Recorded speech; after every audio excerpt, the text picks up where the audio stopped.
Voordat we weer komen bij die denk wat je alleen aan elkaar verstaan het. Dat net iets is nog van die herken.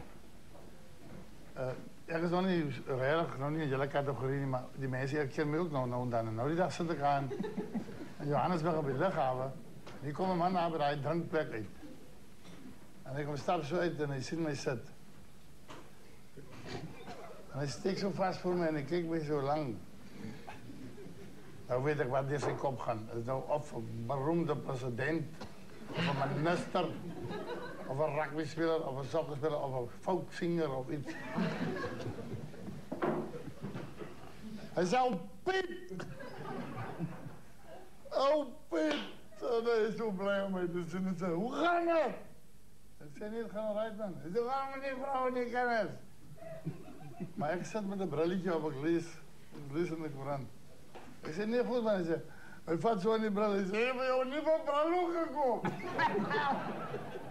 Ik zei, maar mijn naam is niet Pietie. Wat? Ik zei, gestolen. Ze zei ook, maar je zei maar later gestolen. Ze zei, oh Piet, je hebt van jou niet mijn naam opgevat.